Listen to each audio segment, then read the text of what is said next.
Bienvenidos una semana más a nuestro noticiero semanal de Radio Internacional de Noticias. La policía egipcia interviene para impedir que una argumentaron en Nueva York ante la comisión. Como noticias nacionales presentamos los... Se han podido facilitar datos precisos al respecto a la... Terminaremos con noticias de la Santa Sede, hablando de... El presidente de la Conferencia Episcopal Italiana... Bienvenidos a nuestro noticiero semanal de Radio HM. Hoy les saludamos Isabel Jordán y María Fra. En contra de toda previsión, una estadística llevada a cabo por la BBC pone de manifiesto que la mayoría de las mujeres no se reconocen en la causa feminista. Según diversos sondeos realizados por YouGov y otros institutos que llevan a cabo encuestas de opinión, solo el 34% de las mujeres en el Reino Unido se definen feministas. En otros países no va mucho mejor. En Suecia, patria de los derechos de las mujeres, el feminismo atrae al 40% de las mujeres. En Francia al 33%, al 29% en Noruega, al 22% en Dinamarca, al 17% en Finlandia y en Alemania solo al 8%. La mayoría de las mujeres no comparten ni la ideología ni las formas utilizadas por las actuales feministas, que establecen una lucha que no apunta a la igualdad de aplicación de derechos, que en gran medida ya se ha conseguido, sino al desprecio y menoscabo de la propia identidad femenina. Por otro lado, se conoce el discurso feminista a generar una lucha de sexos entre el hombre y la mujer como si el varón, solo por serlo, fuese enemigo esencial de la mujer, idea que no comparten la mayoría de las mujeres que prefieren ver al hombre como un compañero de camino, con cuya relación se complementan y enriquecen mutuamente. Atacan el seno familiar por considerar que es aquí donde nacen y se aprenden estas relaciones de desigualdad y se construye el heteropatriarcado. No hay que olvidar que una de sus mayores representantes, Simone de Beauvoir, definía a la familia como un nido de perversiones. Para muchas mujeres resultan indeseables tanto los modelos como las soluciones que la causa feminista ha ofrecido a las mujeres occidentales en los últimos años, entre las que se encuentran jugar a quemar iglesias. Resulta degradante para las mujeres que otras en su nombre, cada año el 8 de marzo, intenten quemar las iglesias del país y jueguen a hacer abortar a la Virgen como hacen en Argentina o también en España, donde las feministas distribuyen cajas de cerillas con el lema «La única iglesia que ilumina es la que arde, contribuye». En Suecia se ha introducido una ley para cambiar la mentalidad de cada hombre, que impone pedir a la otra parte, mejor si es de forma escrita, el consentimiento explícito para las relaciones sexuales. Sin ello, cualquiera podría ser acusado formalmente de violación. Además, se promueven leyes para cambiar la expresión mujer embarazada por persona embarazada, para no discriminar a los transexuales. Y en los jardines de infancia, para eliminar el sexismo, se dirigen a los niños con pronombres neutros. En Francia se han inventado la escritura inclusiva para cambiar las reglas de la gramática y del lenguaje con el fin de garantizar, por fin, la igualdad entre hombres y mujeres. Una norma de esta nueva lengua prevé descomponer el plural, que utiliza el masculino para designar a aquellos grupos dentro de los cuales hay hombres y mujeres, e introducir después de la raíz de la palabra el sufijo masculino y el femenino, separados por un punto a media altura. Lo mismo se ha propuesto también en España. También en Francia, una defensora del feminismo, Titu Lecoq, se jactó de no haber llevado a su hijo durante días al otorrinolaringólogo porque tenía que ocuparse del niño su compañero. El niño acabó con un tímpano perforado. Una de las actitudes más rechazadas por la mayoría de las mujeres es el silencio en el que entran estas supuestas feministas cuando los agresores son hombres musulmanes. En estos casos ellas no reivindican derechos, no realizan denuncias, no defienden a la mujer. Las Femen no han protestado nunca en una mezquita. Cuando las mujeres francesas del barrio Chapelle-Pajol de París han denunciado que los hombres nos insultan si llevamos falda, ya no podemos salir de casa, la ultrafeminista Marlène Schiappa, ministra de Igualdad de Género, la misma que patrocinó la escritura inclusiva, se calló porque los hombres en cuestión eran inmigrantes y musulmanes. El emblema de estas equivocaciones es el silencio sobre los sucesos de Nochevieja en Colonia, donde 1000 musulmanes se organizaron en grupos de 5 y se dedicaron a robar, agredir sexualmente, insultar e incluso violar a las mujeres que se encontraban, y frente a este suceso las supuestas feministas han preferido callar. Comenzaremos con las noticias de interés internacional. Israel. En Israel se tienen más bebés que en cualquier otro país desarrollado. Finlandia, la pequeña iglesia católica crece. Taiwán, preparación para Congreso Eucarístico Nacional. Colombia, diócesis de Cúcuta convoca a jornada de oración por Venezuela. Pasaremos después a las noticias nacionales. Lanzan iniciativa Vida con Corazón. Padre de hijo con síndrome de Down da lección a escritor que promueve aborto. Encuentro diocesano en Jaén habló de la música como camino privilegiado de evangelización. Celebran primera vigilia de adoración nocturna en Seminario de Sevilla. Y por último comentaremos algunas de las noticias más destacadas de la Santa Sede. El Papa Francisco envía sus condolencias a la familia de Emiliano Sala. Quien ama la Iglesia no la acusa destruyéndola con la lengua. Catequesis del Papa, todos somos mendigos del amor de Dios. La tasa de fertilidad promedio de Israel es de 3,1 hijos por mujer. El segundo país es México con 2,15 hijos por mujer, un niño menos por familia. Contrariamente a las tendencias occidentales, en Israel las mujeres con niveles educativos altos tienen el mismo número de hijos que las que tienen un nivel más bajo. Tampoco varía si son más o menos religiosas. La fertilidad de Israel no solo es excepcional porque sea alta, también es excepcional porque las fuertes normas pronatalistas abarcan todas las clases educativas y todos los niveles de religiosidad, y porque la fertilidad ha aumentado a medida que aumenta la edad en que las mujeres dan a luz y aumentan los niveles de educación, al menos en la población judía. Desde una perspectiva internacional, estos son patrones extremadamente inusuales. Extrañamente, ha ido aumentando a pesar de que las mujeres tienen hijos más tarde en la vida y trabajan más. De hecho, las mujeres judías no ortodoxas tienen tasas de empleo más altas que las mujeres en cualquier otro país de la Organización para la Cooperación y el Desarrollo Económicos, excepto Islandia. Además, a diferencia de otros países occidentales, las mujeres israelíes altamente educadas tienen tantos hijos como aquellas con menor nivel de educación institucional. El número de católicos en Finlandia continúa creciendo un 3-4% al año. A finales de 2018 había 15.438 católicos registrados, 534 más que el año anterior. La pequeña y joven iglesia en el país publicó los datos en su web katolinen.fi. Ese aumento ocurrió en todas las parroquias, excepto en Jyväskylä, donde el número permaneció prácticamente estable. La Catedral de San Enrique en Helsinki continúa siendo la mayor parroquia con sus 4.779 miembros, siendo 227 recién llegados en el año 2018. En total fueron 219 primeras comuniones, 188 confirmaciones y 49 matrimonios. En 19 casos ambos cónyuges eran católicos. En el año 2018 fallecieron 43 católicos y 45 dejaron el país.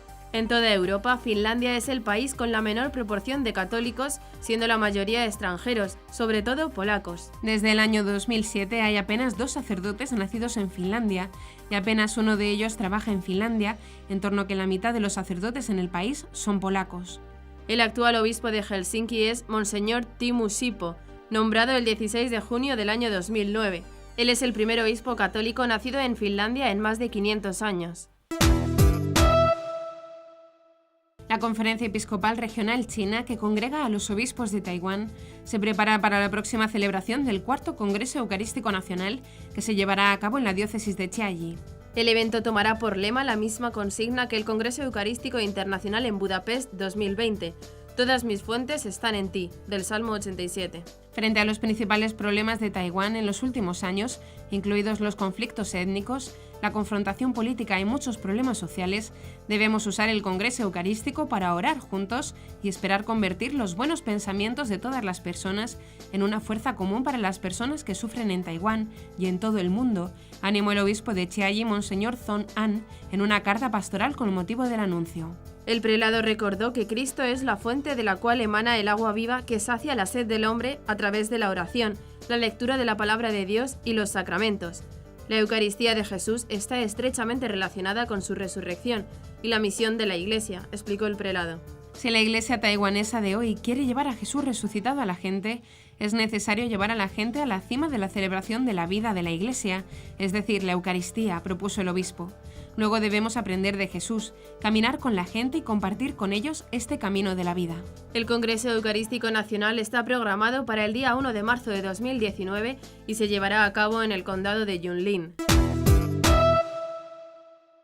La diócesis de Cúcuta, Colombia, invitó a los fieles a participar en todas las parroquias en una jornada de oración por Venezuela este jueves 21 de febrero, desde las 7 de la mañana a las 6 de la tarde. Debido a la crisis política y humanitaria que se va agudizando en Venezuela, Monseñor Víctor Manuel Ochoa Cadavid, obispo de Cúcuta, hizo extensiva esta invitación para que los fieles se mantengan unidos en oración por esta causa.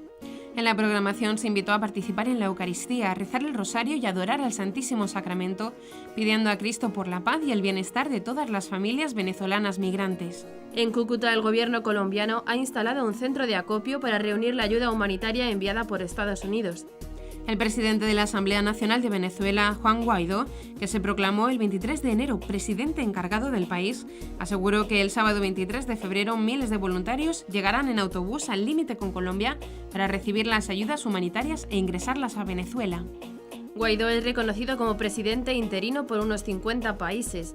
Sin embargo, Nicolás Maduro ha desplegado efectivos en el puente fronterizo Tienditas, en la frontera con Colombia, para evitar que ingrese la ayuda bajo el argumento de que es el inicio de una intervención de Estados Unidos en el país. En ese contexto, la Comisión de Justicia y Paz de la Conferencia Episcopal Venezolana condenó el allanamiento y decomiso de medicinas para madres con SIDA. El hecho fue cometido por las autoridades venezolanas en el estado de Carabobo. Esto ocurre en medio de la crisis por la escasez de medicinas en el país. Estos hechos son violaciones a derechos fundamentales, mencionó la comisión en un comunicado publicado el pasado 19 de febrero.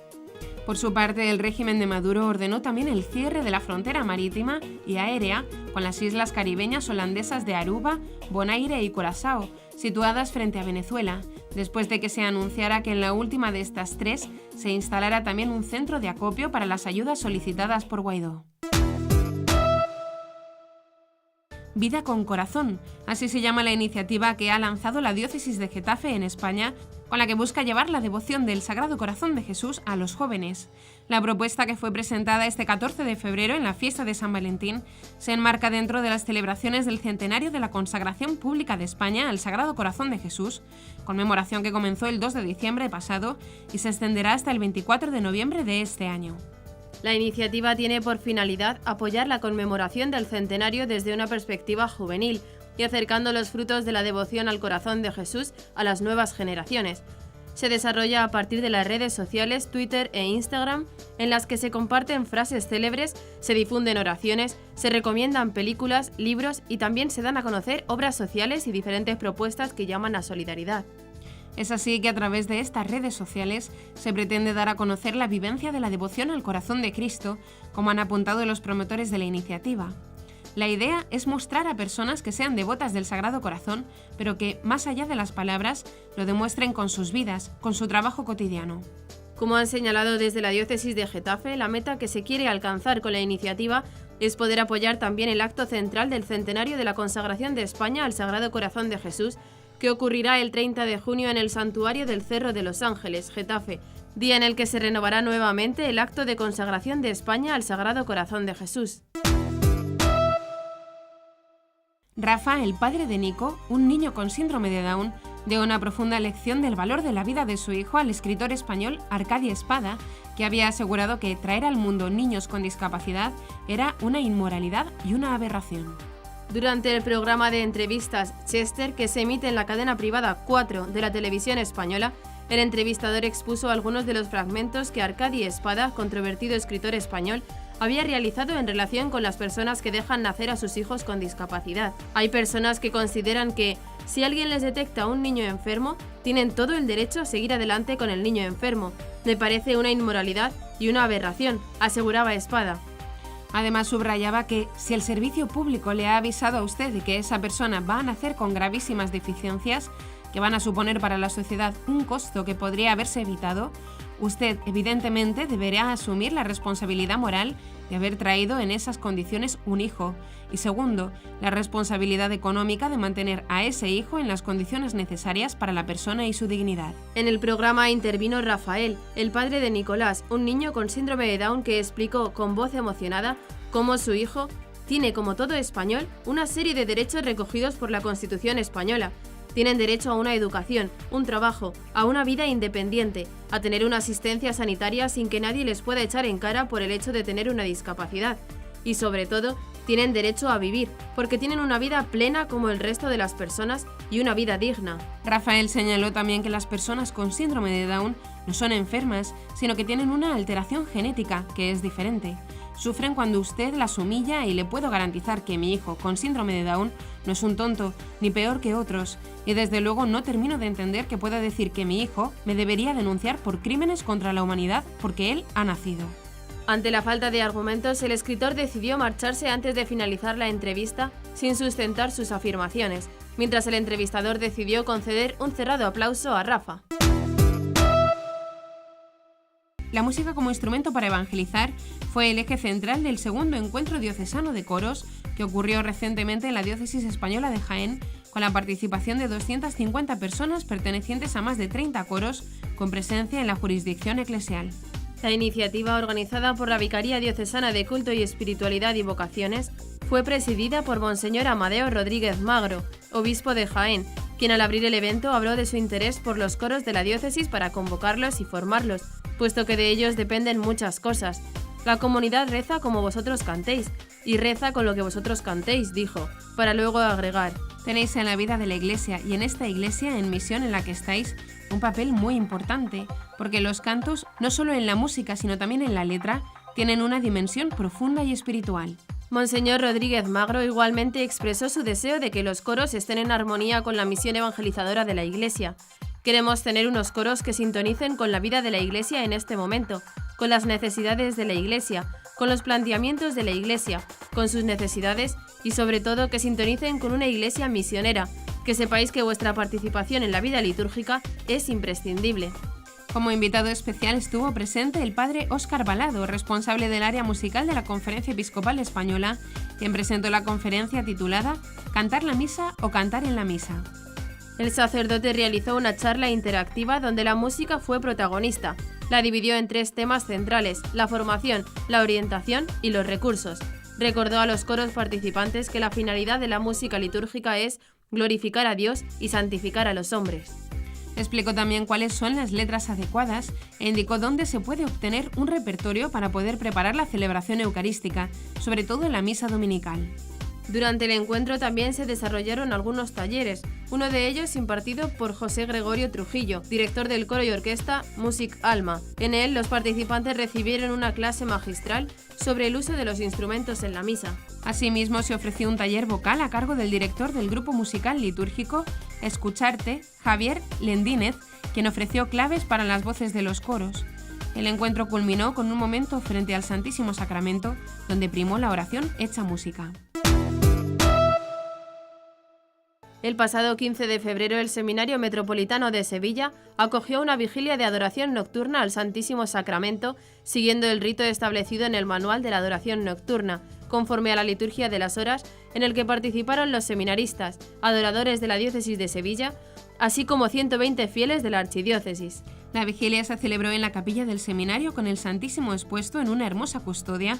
Cantaron el Pange Lingua, rezaron la estación a Jesús sacramentado, así como la liturgia de las horas, y todos los presentes recitaron de rodillas, pausadamente, la oración del Papa San Juan Pablo II para la adoración nocturna. El rector del Seminario Metropolitano de Sevilla, el padre Antero Pascual, agradeció a todos los adoradores nocturnos haber acudido a esta primera vigilia de adoración nocturna en este seminario, algo que no había ocurrido nunca.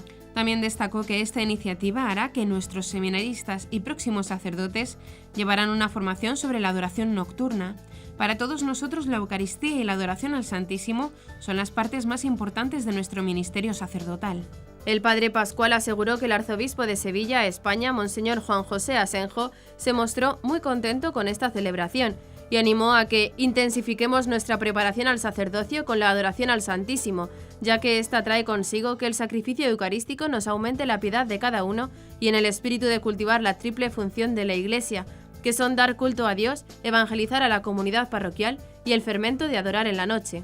También manifestó su deseo de que nuestro sacramento del amor sea el centro de la vida de todos los miembros de este seminario, para que a través de nosotros sea llevado el devolver a Jesús sacramentado amor por amor, para que Él llegue a ser verdaderamente fermento en nuestras vidas, en nuestro próximo futuro. El presidente de la adoración nocturna afirmó que espera que estas vigilias se vayan consolidando en el seminario y que sea el verdadero fermento para nuevas vocaciones.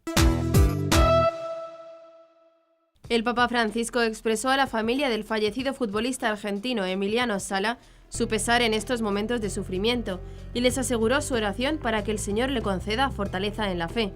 Sala murió el 21 de enero cuando la avioneta que lo trasladaba desde Nantes, Francia, a Cardiff, Reino Unido, se precipitó en el Canal de la Mancha. El futbolista de 28 años se iba a incorporar al club por el que acababa de firmar, el Cardiff City, de la Liga Premier. Durante la desaparición, cuando las autoridades decidieron suspender las labores de búsqueda, un grupo de amigos de Emiliano envió una carta al Papa Francisco en la que le pidieron interceder para que se reanude la búsqueda de la avioneta. El 3 de febrero se encontraron los restos de la nave y el cuerpo de Sala en su interior. El mensaje del Santo Padre se suma a las muestras de cariño y oraciones de parte de amigos, familiares y cientos de personas que fueron a despedir a Sala en su funeral. La Iglesia en Argentina celebró el 17 de febrero una misa en su memoria en la ciudad de Córdoba, donde Sala vivió desde los 15 años. Asistieron alumnos y directivos de la Escuela Proyecto Crecer y del Colegio Fasta Jesús de la Misericordia, donde el futbolista hizo su formación deportiva y estudios secundarios. En la mañana del miércoles a las 9:10, antes de la acostumbrada audiencia semanal con fieles de numerosos países, el Santo Padre Francisco se encontró en la Basílica de San Pedro con los 2.500 participantes en la peregrinación a Roma de la Archidiócesis de Benevento, acompañados por el arzobispo Monseñor Felice Acroca. De este modo han querido corresponder a la visita pastoral que el pontífice realizó el 17 de marzo del año pasado a Pietrelcina, con motivo del centenario de la aparición de los estigmas permanentes de San Pío y del 50º aniversario de su muerte. Al final del encuentro con el obispo de Roma, estos peregrinos pudieron seguir desde la Basílica Vaticana, mediante una conexión audiovisual, la audiencia general que se celebró en el aula Pablo VI. Con alegría el Santo Padre les dio los buenos días, manifestando que eran tantos que parecía una canonización. Al recordar la visita que tuvo el placer de realizar a Pietrelcina, el pontífice renovó a todos su más sincero agradecimiento por la calurosa acogida que le brindaron en aquella ocasión, y les dijo que no se olvida nunca de aquel día, como tampoco se olvida de los tantos enfermos a los que saludó y que hicieron que aquella visita permanezca en su corazón. Francisco aprovechó la oportunidad para detenerse en el hecho de que Padre Pío amó a la Iglesia con todas sus adversidades y pecadores. Porque la Iglesia es santa, es esposa de Cristo, y nosotros, dijo el Papa, los hijos de la Iglesia, somos todos pecadores, y algunos grandes, pero él amaba a la Iglesia tal y como era, no la destruyó con la lengua, como está de moda hacerlo ahora, no. Por esta razón añadió que el que ama a la Iglesia sabe perdonar, porque sabe que él mismo es un pecador y necesita el perdón de Dios. Continuando sus catequesis sobre el Padre Nuestro en las audiencias de los miércoles, el Papa Francisco profundizó en el misterio de la paternidad de Dios. Queridos hermanos y hermanas, siguiendo la catequesis sobre el Padre Nuestro, hoy vemos cómo el primer paso de toda oración cristiana es el de introducirnos en el misterio de la paternidad de Dios. Aunque hayamos tenido unos buenos padres, nuestra experiencia familiar no es suficiente para entender esta paternidad, porque sabemos que todo lo humano, también el amor, es imperfecto, ya que está sujeto al egoísmo personal y a los límites propios de nuestra condición de hombres y mujeres, dijo el pontífice.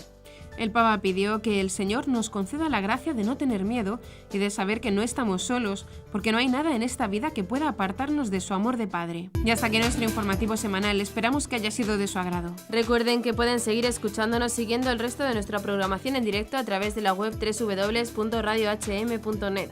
En ella podrán encontrar también distintos podcasts con los informativos anteriores y otros audios que también pueden ser de su interés. Seguiremos estos días informando de las noticias de la Iglesia y del mundo a través de nuestros breves espacios informativos que les ofrecemos todos los días cada media hora aquí en Radio HM 88.7 FM y HM Televisión. Ayer, hoy y siempre, la verdad. Gracias por habernos acompañado. Les han informado Isabel Jordán y María Fra. Hasta la próxima semana.